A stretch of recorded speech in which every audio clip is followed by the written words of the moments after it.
Hi guys, JT here. Today I'm bringing you some information on 10 games in Fanatical's arcade and shooter bundle of March 2026. To help you answer the question, should you buy it? By using the links in the description below, you'll gain access to this bundle and support the channel in the process. Before we begin, I'd like to thank you the viewers for watching my silly videos. I hope they're helpful. Most importantly, knowing that you're watching it means the world. But first, a word from our sponsor, JT After Dark. You've read the threads, you've seen the warnings, but you haven't heard them like this. I'm JT. I take the internet's most terrifying stories and give them a voice. From Reddit's deepest archives to the legends that haunt the web, I bring the horror to life. Join me on JT After Dark. Subscribe now and let's see what's hiding in the shadows. Anyway, let's get into this. At number 1 we have Gatekeeper, a fast-paced roguelike where you fight to recover the Heart of Time from chaos. Your journey begins by selecting a character, each featuring unique abilities and stats. You'll immediately notice the creative art style and diverse enemy designs that bring this vibrant world to life. The core gameplay loop involves entering missions to defeat hordes of enemies, completing varying objectives, and collecting upgrades. After conquering a boss, you visit a hub area to optimize your build for the next challenge. You'll likely find the combat incredibly satisfying, as mowing down enemies with powerful abilities feels rewarding. The game is also praised for transparency, ensuring you have all the information needed regarding how your items and skills function. However, the experience is not without its hurdles. You might find that bosses eventually feel like damaged sponges with excessively large health bars rather than mechanical difficulty. Furthermore, upgrades can start to feel less impactful over time, making it difficult to differentiate between various playstyles in later runs. A significant accessibility oversight is the lack of a mid-run save feature. Since runs can last over an hour, the absence of an autosave is frustrating. Gatekeeper serves as an excellent, easy-to-understand introduction to the roguelike genre.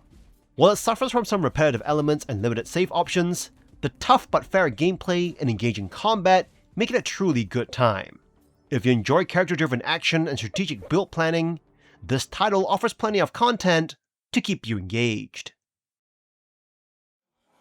At number 2 we have Strange Brigade Deluxe Edition, a co-op third-person shooter that wraps basic action gameplay in a cheeky 1930s Royal Geographical Society-style adventure.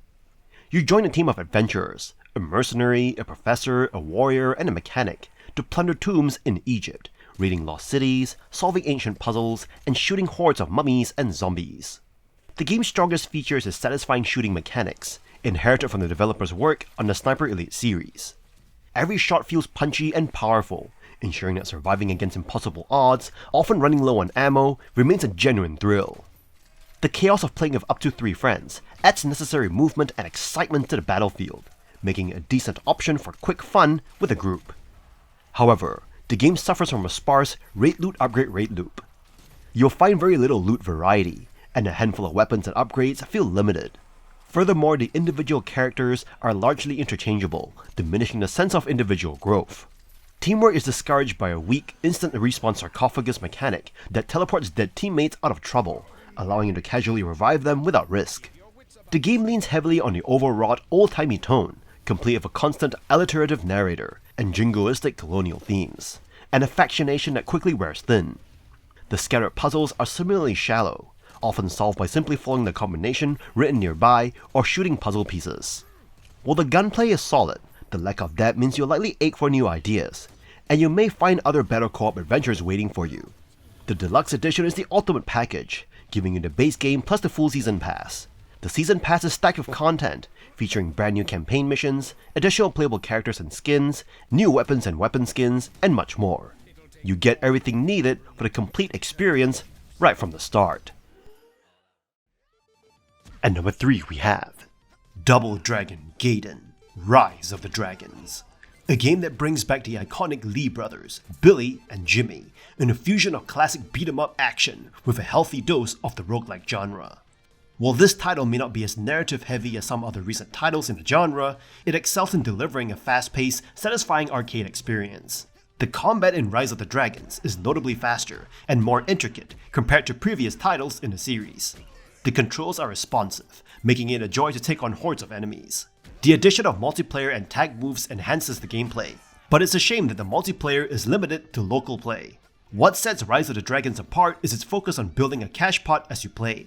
Defeating foes with special attacks or weapons yields more money, and this ties into the roguelike progression system.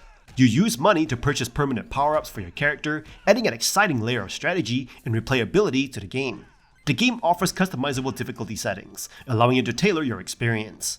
The chibi art style may be a departure from traditional Double Dragon visuals, but it works well and exudes charm. The soundtrack, featuring iconic tunes from previous titles, adds to the overall nostalgia. Despite some potential drawbacks with multiplayer being only local multiplayer, Double Dragon Gaiden Rise of the Dragons is a fantastic addition to the series. It may not feel like a traditional Double Dragon game, but its addictive gameplay and roguelike elements make it a must-play for fans of the beat-em-up genre. Here's hoping it paves way for more dragon-filled adventures in the future. At number 4 we have Afterimage. A magical Metroidvania emerges as a strong title in its genre, offering a captivating 30-hour experience. As you guide Rennie, an amnesiac woman, and her floating companion Ifri through the lands of Garden, the anime-inspired narrative begins modestly, but evolves into a compelling journey of self-discovery and environmental exploration. The game's hand-drawn anime-inspired art style brings Garden to life, with vibrant colors, portraying both thriving nature and desolation. The narrative delves into themes of selfish desires, faith, and breaking cycles of violence, providing a rich backdrop to the Metroidvania experience. The environmental storytelling adds depth to each area, enhancing the overall narrative. Afterimage's strength lies in its open-ended sections, requiring careful exploration to unveil the vast setting. Traversal upgrades, like double jumping and underwater navigation, feel satisfying and seamlessly integrate into Rennie's controls. While some platforming quirks exist, the game's precise controls and well-placed respawn points make challenges both enjoyable and manageable. Combat in Afterimage is equally satisfying, offering various weapon types with distinct advantages. The introduction of magic adds a ranged dimension, though its viability compared to weapons may vary. Boss fights are plentiful and challenging, with interesting patterns to memorize. However, the balance can be disrupted by the player's exploration choices, leading to encounters that feel either too easy or overly challenging. Despite some exploits and quirks, Afterimage remains a magical gem for Metroidvania enthusiasts, offering a core experience that engages with its rich world, satisfying combat, and exhilarating platforming.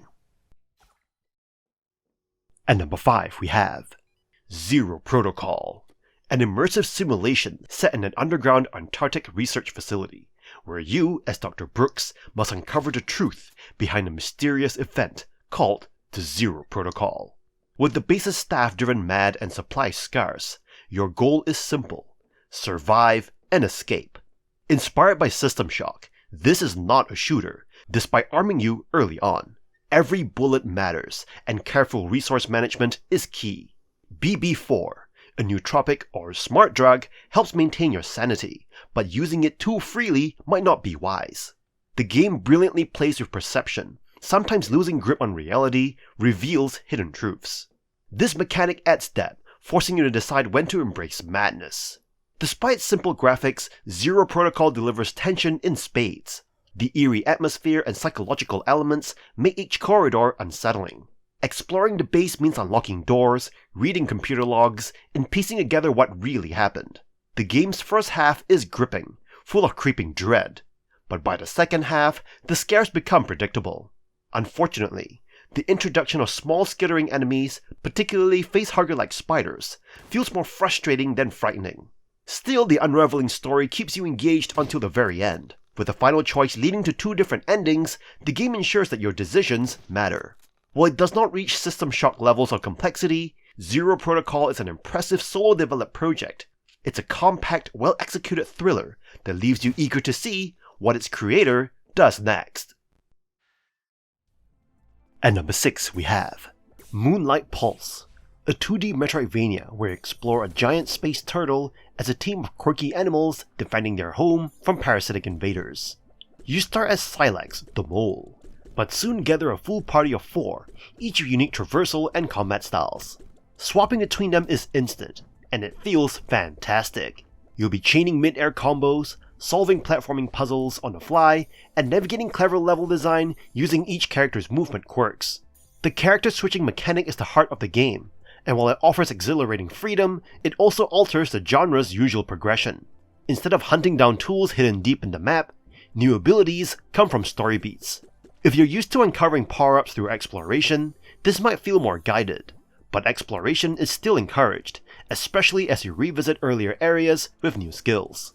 Combat evolves nicely, from Silex's basic claws to Charlotte's whip and Clyde's flamethrower hover combo. Enemies are not too complex, but they hit hard.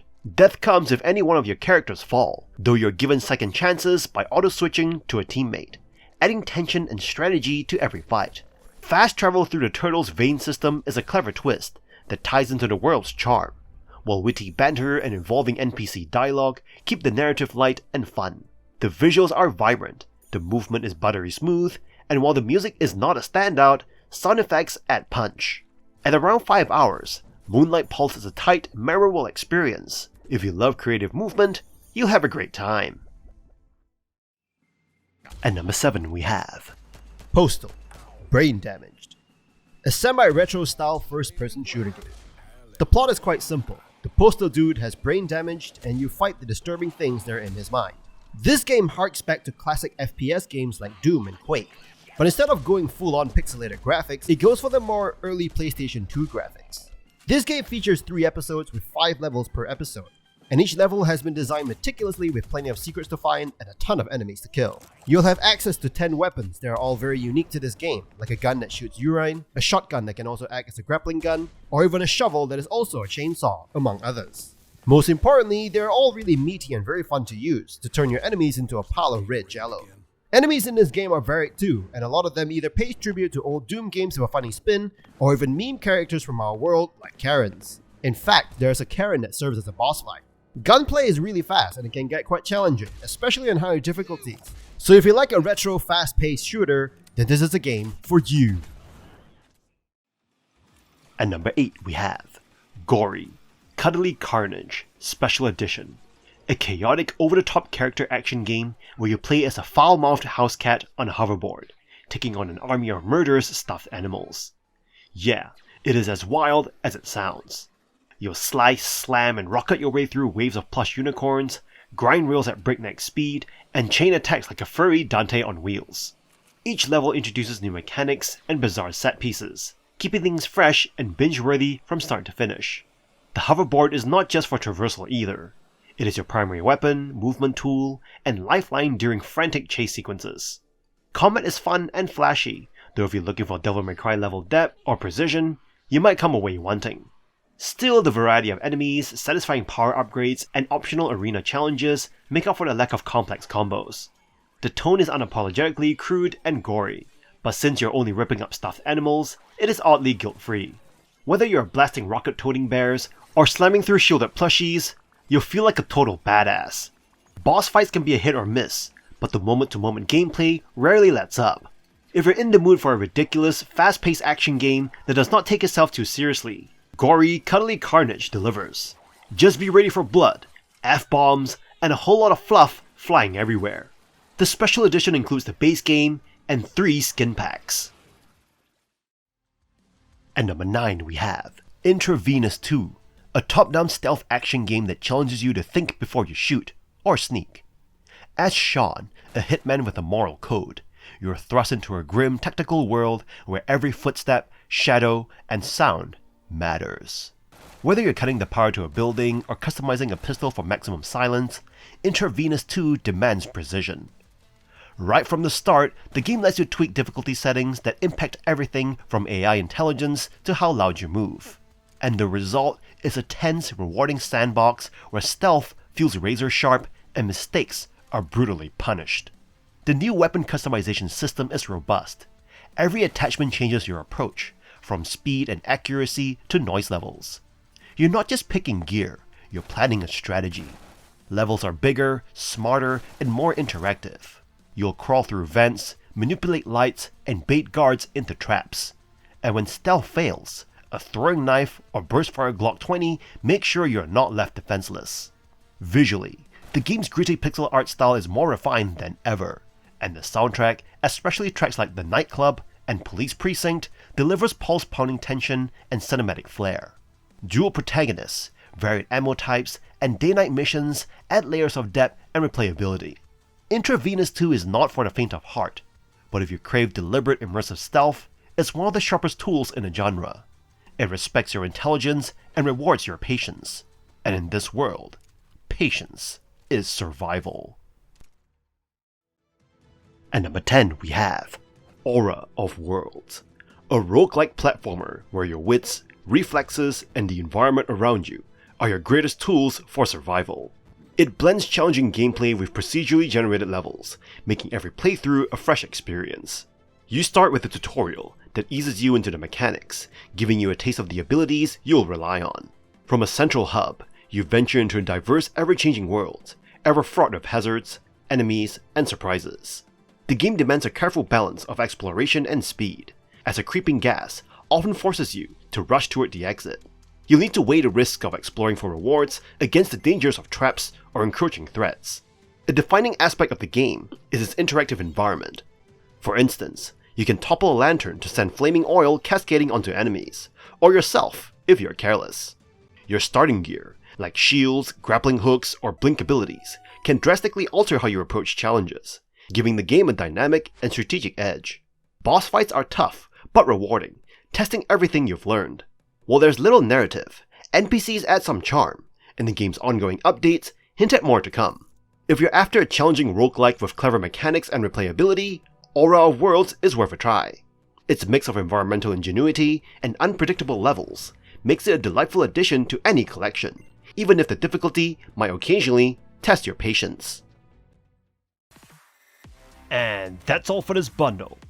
This Fanatical Bundle Fest drops a total win if you're looking to upgrade your library without draining your credits. Grabbing 7 games for $10.15 is a massive steal, especially with heavy hitters like Intravenous 2 and Gori Cuddly Carnage on the table. The value here is insane. Don't sleep on this one. Lock in your picks before the keys are gone. In any case, I hope you enjoyed today's video, and if this video was helpful, feel free to leave a like and subscribe, and maybe consider buying the channel a coffee. From the bottom of my heart, thank you for watching, and I'll see you guys in the next video.